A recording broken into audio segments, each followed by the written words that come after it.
Olá! O assunto do vídeo de hoje é o que eu mais gosto, o que mais me realiza dentro desses processos de mentoria, que é a ressignificação do seu conhecimento. Essa ressignificação, ela nasceu de uma primeira mentoria que eu fiz com uma pessoa que estava em processo de transição de carreira. Então, depois dessa mentoria que eu fiz com essa pessoa, isso foi agregado ao pacote da minha mentoria. Eu vou começar falando que tem 3 tipos de transição de carreira, porque a gente sempre dá valor à pessoa que ela está fazendo uma transição de carreira de profissão. Mas a gente tem transições, vamos colocar, mais soft, mais leves, que também são transições de carreira, que é o quê? Quando você começa a atuar em uma outra especialidade dentro da sua carreira, por exemplo, quando eu sou uma médica pediatra e eu faço uma especialização dentro da pediatria. Então isso é uma transição de carreira. Por quê? Porque você tem já a bagagem, você está agregando algo mais, se especializando mais, mas você deixa de atuar em alguns segmentos para atuar dentro dessa sua especialização. Tem uma outro tipo de transição que também é uma transição mais leve, que é o quê? Por exemplo, eu como analista de BI, eu atuava numa empresa de telecomunicações e fui atuar numa empresa de marketplace. Eu tenho uma mudança de contexto de mercado, mas eu continuo atuando dentro da minha profissão. Mas elas não deixam de ser uma transição de carreira mais soft. E tem a transição de carreira, que é o grande objetivo desse vídeo aqui, de ressignificação de conhecimento, que é quando a pessoa muda de profissão. E eu vou me basear nesse vídeo aqui, nessa pessoa que fez a mentoria de transição de carreira comigo, que era uma pessoa, era uma mulher, que ela era enfermeira e ela queria fazer uma transição de carreira para a área de dados. E no primeiro momento que você está me acompanhando aqui, você deve estar imaginando como que a gente consegue fazer uma ressignificação de conhecimento de forma a avançar essa pessoa na carreira e não obrigar ela a começar, entre aspas, do zero, porque o adulto não começa do zero, e essa é a grande sacada da ressignificação de conhecimento, mas que ela não precisa nem pleitear uma vaga, por exemplo, de analista júnior. Ela consegue começar, pelo menos, com uma posição de analista pleno, um analista de dados pleno. Então, eu vou trazer esse exemplo. Como que essa pessoa me procurou? Cíntia, eu preciso de uma mentoria, eu quero fazer uma transição de carreira, eu sou enfermeira hoje, e eu quero virar uma analista de dados, eu quero atuar no mercado de dados, porque eu acabei de ser mãe, a minha filha vai fazer 1 ano, e eu não quero estar dentro de um hospital, porque eu tenho um bebezinho em casa, e eu posso ter contaminação, e eu não quero mais essa rotina de pegar plantão na madrugada, eu quero ter tempo de dedicar, poder deixar minha filha numa escolinha e pegar no final do dia, exercer minha maternidade. Então eu optei por essa transição de carreira, e matemática sempre foi uma coisa que eu gostei, então eu acho que tem a ver com a área de dados, mas eu estou começando do zero. E aí a gente fez a sessão dela de mentoria de ressignificação de conhecimento, e eu trouxe algumas provocações para ela, para que ela entendesse que ela não estava começando do zero, ela já tinha uma bagagem enorme dentro da enfermagem que podia ser utilizada na área de dados. Primeira provocação que eu fiz para elas: você todo dia tem que tirar a pressão de paciente, você mede aquele oxímetro que mede no dedo, acho que é o oxímetro que chama assim, não falei a memória. Você tem uma série de controles que você faz e que precisa ter uma acurácia muito fina, porque é a vida da pessoa que está ali em risco. Você precisa garantir que esses dados estejam certos. Toda vez que você anota numa prancheta a pressão de um paciente, você está fazendo coleta de dados. Toda vez que você pega, faz ali a medição do oxímetro, você está fazendo uma coleta de dados. E você precisa ter um olhar muito grande para entender se aquele dado está correto ou se ele está incorreto.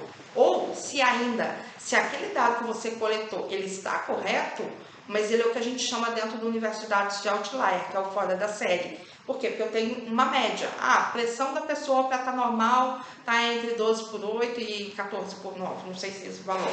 Mas você tem uma faixa ali que você sabe que é a faixa correta. Se tiver fora disso, o que você tem para fazer?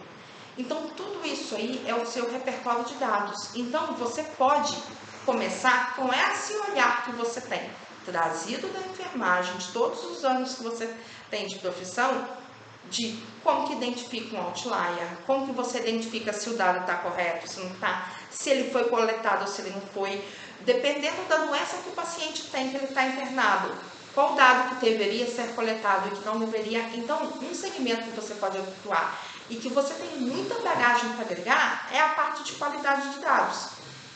Então, essa foi a primeira provocação. E é incrível, gente, você ver a fisionomia da pessoa mudar do tipo, poxa, eu não estou começando do zero. Todo o conhecimento que eu tenho, eu posso trazer ele para essa nova profissão, porque vai agregar valor. E eu já não estou começando lá atrás com todo mundo que está começando. Eu já estou passos e passos à frente. Segunda provocação que eu fiz nessa mesma provocação, nessa mesma profissional, desculpa, era, toda vez que você coleta, e aí eu vou usar minha experiência de quando eu já estive internada, o profissional vem falar, não, eu vou tirar a sua pressão por causa disso, eu vou pegar aqui o oxímetro por causa de tal razão, olha, eu vou ter que fazer uma coleta de sangue porque a gente precisa investigar tal e tal cenário. Você precisa garantir que a prancheta daquele profissional só seja acessível pela equipe de enfermagem que está atuando ali com aquele profissional e pela equipe médica.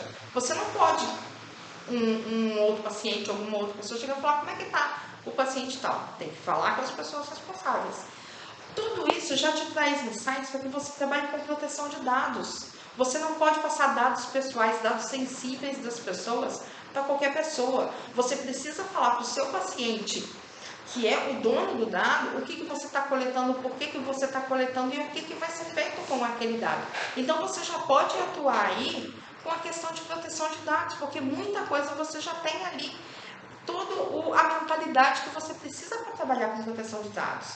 E também a questão de análise de dados. Por quê? Porque você sabe qual que é a necessidade do cliente. Por quê? Quando a gente trabalha com dados, é muito comum as áreas de negócios chegarem para a gente e falar, eu preciso de um relatório com uma listagem de todas as vendas que teve no mês. E a gente que trabalha com dados precisa de fazer uma entrevista com esse candidato, de fazer perguntas chaves para entender exatamente qual é a dor que ele precisa ser sanada. Porque muitas vezes a listagem que ele precisa de pedidos, de clientes, o que quer que seja, não é algo que vai resolver a dor dele. Eu já passei por cenários desse, que a minha área de negócio chegou e falou assim, eu preciso da listagem de todos os pedidos. E eu falei, tá bom, a gente gera a listagem de todos os pedidos, mas qual que é a sua dor? Me conta o que está acontecendo. E no final das contas, o que a área de negócio precisava era saber quais os clientes que se cadastraram que não fizeram pedido. Ou seja, a listagem de pedidos não ia ajudar em nada.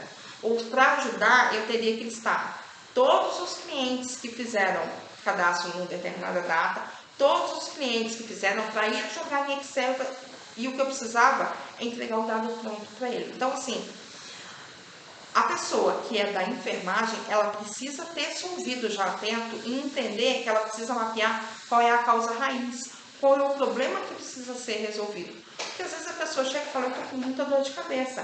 E a enfermagem precisa ali fazer uma série de perguntas para ver o que está causando essa dor de cabeça.